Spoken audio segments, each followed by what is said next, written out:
Welcome to JackHorny.com show.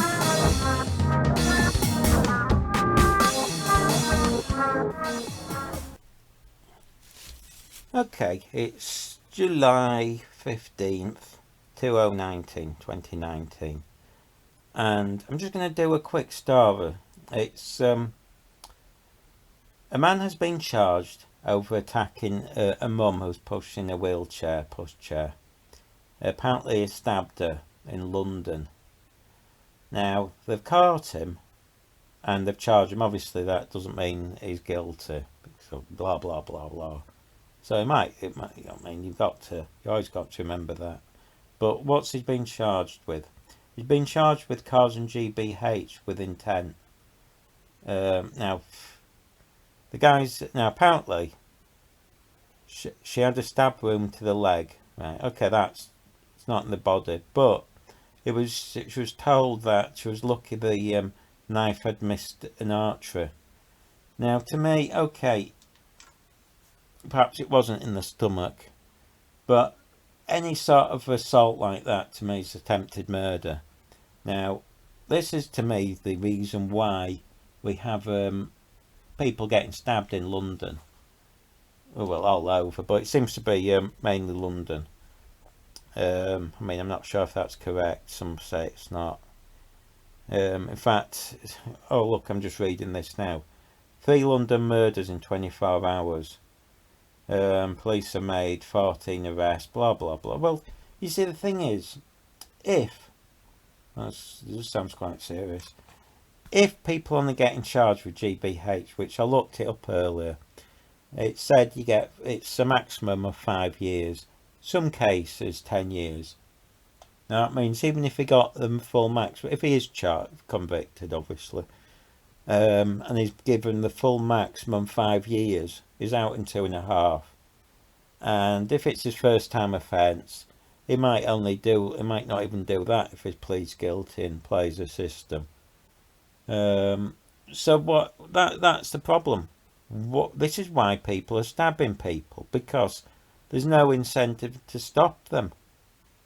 If you're only going to get a few years, and the rewards are you can get money off people and stuff, I mean, there's no incentive there. No one's fearing really being arrested and going to prison for 2 years. Okay, it's unpleasant. I wouldn't like it, and I'm sure you probably wouldn't, but then again, it's that they can meet other gang members when they're in there. And I mean, I know it's not the nicest of places, but it's the sort of place these gangs can build up contacts and learn new tricks. Now, America, I mean, the other side of it is you're not allowed to. Well, you're supposed to have the right to defend yourself, but, and this is a thing, you're not allowed to carry a knife yourself. And by the way, if you carry a pen knife and it locks, it's illegal in the UK. Just a little warning there, because it happened to me. You're allowed to carry a pen knife up to 3 inches or something. But, I mean, you can't really open that and defend yourself with one of those. And the trouble is, you see, the police tell you, and every time I hear anything, they say, oh, don't do anything. The police will deal with it, which, you know what I mean, fine, you just drop dead. When you're murdered, at least when you're dead and murdered, you can feel happy that the police might bother with it. They might deal with it. They might catch the person. Yeah, I mean, it's ridiculous. Now, perhaps you're happy to be stabbed to death, but I'm not. Thanks very much. Ooh. Oh dear. So, I mean, if you go out, be careful at protecting yourself, because you could end up in prison. Because you'll be an honest person, you'll admit to it. You see, these scumbags don't admit to anything, that's why they get away with it. The police know you're honest, so that's why you get nicked. But you see, the other problem is I don't think you do. In America, I think they have that system where if you get arrested, you can plea bargain. So the idea is, you get, instead of doing whatever 20 years, you plea bargain down to maybe a lot less, so I think they might even let you off, or maybe you get some cash. And I think if they did that here, you wouldn't have any gangs, because everyone would grass each other up. But the problem is, but no one's going to grass each other up unless they're incentivised. So they'll go to prison and just keep stum, I suspect, in most cases. And that's how the gangs survive in England. But yeah, it's bad out there. And I don't think increasing police numbers would do anything. I mean, you could probably have a policeman in every street, but I don't think that's going to stop these kids. And it does seem to be kids going around pretending to be gangsters and stabbing each other. I mean, they've given up on life, a lot of these. I mean, and by the way, probably worth carrying one of them body cams, like a dash cam. Because at least if you ever have any problems, at least you can record it. Because a lot of the times they turn around and they say, "Oh, well, there's no evidence." The guy's not. I mean, I've had crimes against me, and they just say, "Oh, nothing they can do." That's why I've got a dash cam at the moment, because at least if some idiot does something in front, I've got them. I can at least put them on YouTube, even if police don't do anything. Just reading quickly. Yeah, it's another stabbing. I mean, how many more? You see, it's like they end up just stabbing each other in revenge. It gets ridiculous. But let's see, is there any more murder? Yeah, I mean, they keep charging. Let's see what this is. Fourth teenager charged with a murder. I won't name him. So they actually have charged somebody with murder. Let's see. A 15-year-old boy has been arrested on Friday and has been charged with murder, causing grievously bodily harm with intent, and possession of an offensive weapon. So I don't know why that other bloke wasn't charged with having an offensive weapon as well. So at least that they are charging people, but even if they get charged, I wonder how long they'll stay in prison. They don't seem to stay in prison more than a few years and then they're out again. Well, I'm just trying to read this. Oh, it's about the car smash police. You see, they don't help themselves when the police do these silly things. They make themselves look foolish.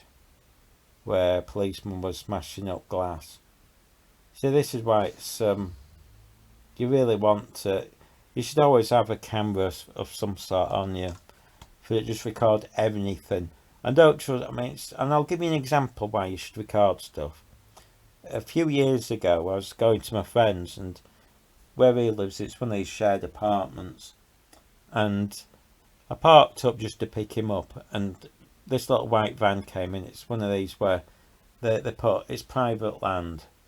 And you have to have a little bit of paper to say you live there, but that doesn't really help if you're a visitor. So we asked him. I just said, "Look, I'm picking him up. Is that okay?" And he said yes. And this is in front of several witnesses, and that was my mistake. I should have recorded him saying it. So I come downstairs, and a few weeks later, there's nothing on the car, by the way. I didn't put a ticket. But a few weeks later, I get a letter through the post saying, "You've got, you parked on this land, blah, blah, blah." Now, I was foolish because I wrote in and said, we was told that I could park there by the guy, and they just lied and said, "No, he never said that." And I said, "Well, how come I never got a ticket?" I mean, basically, I just ignored them from then on. Because I wasn't interested, and they usually do this standard thing. They send you 3 or 4 letters trying to scare you into paying, saying, "Oh, we'll discount it," blah blah blah. Then they send some bogus lawyer thing saying, "We might take your car," and then after that they give up. So you usually get maybe about 8 or 9 letters at most. But Sodom, I wasn't going. I thought, you can take me to court. It was just, I had witnesses. It was all a bit of a farce. I mean, and whenever I've had letters through from private firms, I just ignore them. I never respond, because the trouble is, responding is could be seen as admittance of guilt, and don't even trust them by if they say, "Oh, we'll let you off," because they're dishonest. Some of these firms, I won't say all of them because I don't want to be sued, but one or two are. I mean, they are. I don't know how they've got any pride in their lives. How you can just justify funding a business like that? Yeah, it's easy money, rip off old people and stuff. And I'm sure you can justify it by pretending that you're doing a good thing, but you're not. But like I said, my lessons learnt is, I mean, you do learn some lessons, is record everything. Just don't, even when you think you can trust them, just don't. If you've got the evidence, they're stuffed. I mean, the other one I learnt, and this is completely going off track, is I bought a car ages ago, and I got the cash out of the from the bank, put it in an envelope. Well, they put it in an envelope, so it was all there. I mean, I don't believe that the short changed me. And when I was just gave the money, handed it straight to the guy instead of counting it out. And this is my biggest mistake. He pretended, because the car, I don't think he realised, was full of fuel. There's at least £20 of fuel in, so he pretended that I was 20 quid down, because he counted it out. Now I know he pocketed 20 quid. I know that, but what can you do? I mean, I wasn't bothered about 20 quid. It was too far for me to, because I'd gone across the other side of England. I'd gone up quite a few miles, so I couldn't just jump back on the bus, because it'd have cost me, well, I think I missed it anyway. So I just got the 20 out of the machine. But I think it was apparently, he was also fuming because, according to him, the guy who was selling it me sold it the wrong price. He wanted more money. I mean, at the time, I mean, it was a decent car for the time. I mean, nowadays, it'd be less than that because the scrap value's gone down. Because at the time, you could get about £300 scrap for your old car. So even if you had a junky car, you get 300 quid anyway. So I think that it was peeved off. And the other tricky, I don't know who did this. This was a little scummy thing. A few days later, I also got a thing through the door saying that they'd cancelled the tax disc and I had to pay for it. So I don't know who did that, and I thought, that's scummy, because when I bought it, came with the tax disc. I mean, if I was local, I'd have gone back, but I just thought, you're a scummy git. I mean, again, I should have recorded this. I could have put it on the internet and destroyed the guy's career. It was some dodgy little, horrible little sales guy who thought it was I mean, I'm not bothered really, because it was a nobody. He just thought it was a big player who probably sold a couple of cars. I mean, he showed me where his car thing was, and I think there was only one car there. And he was just a little jerk off that thought it was Mr. Big. And he was showing off, and I just thought, pff. I mean, I've still got the car now, so I'm not bothered. I don't think he expected it to last this long, and I've had it years. So I've got my money out of it. I mean, quite honestly, it's gone and gone and gone, because I've got a good mechanic, and it doesn't cost me a lot to repair, and I do a lot of the repairs myself. So sod you, you prat. And I hope he does know he's listening to this, because he was an odd little bloke trying ripping me off. I hate people who want to rip you off. I mean, isn't that, in this world, and you've got Twitter, Facebook, everything, why would you rip people off? Because you'll just be humiliated online. You might get away with it for a while, but somebody will catch up with you and record you and prove you're a liar. Instead of just doing things. See, this guy could have done me a good deal, and I'd have told other people to go to him. But no. And that's the thing. If you want to scam people, in the long run, it's short-term game. But long term, you don't make anything, because people just tell each other what scumbags you are. I mean, it's quite a long time ago. I can't remember. I don't think I'd even know what it looked like now. But still, just thought I'd share that with you guys. I mean, to be honest, I haven't gone to London this year. I normally go each year, but this stabbing thing, I just don't feel safe. It's not that. The last few years I've gone, and it hasn't felt particularly nice. I just don't. I just don't enjoy going there because of that feeling. I just don't feel like. I mean, it's nothing to do with police around, and that's just when I hear the politicians go on saying police funding, I honestly don't care about the police being around because you just can't. It's a nonsense thing. You could triple the police or, times 10 or whatever.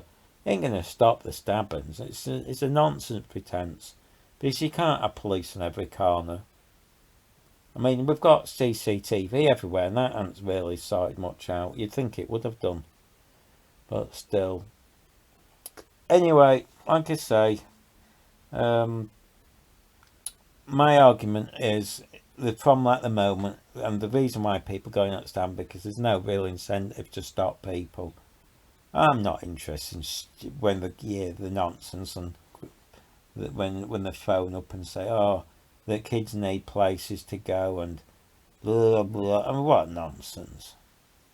And they just, I mean, I didn't go. Oh, people always have excuses. About time people stopped having excuses for these kids. I mean, if they stab each other, to be honest, that doesn't bother me. I mean, if the gangs are killing each other, let them get on with it, as far as I'm concerned. I mean, that actually, I hope the police don't investigate, by the way, and that'll upset a few people, me saying it, but, people, if gangs are happy to kill each other, and that's all they want from life, well, why stop them? What they should do is just find a big room, put them all in there, and give them guns, let them shoot each other. Like what that film, forget what it is, where they all have to pile on the weapons. That's what they should do. Just do it if that's all they want from life. If all they think about is being big. They watch a few gangster films and think that they know it all. They think they're gangsters. They're not. They're just idiots. It doesn't take someone with brains to stab somebody. No one respects you. I mean, and I'm going to say this: if you're one of these idiots that goes around going, "Oh, respect me," I don't. You're an idiot. No one respects you. Not a single person respects you just because you're walking around with a knife or a gun and you're playing Mr. Big and you might have a big fancy car because you've dealt drugs. I mean, there's thousands of kids do it. I know some right thickos who sell drugs, and they're dumb as shit. I mean, they really are. And they make good money. And they're morons. So don't give me that you're a big gangster because you do it.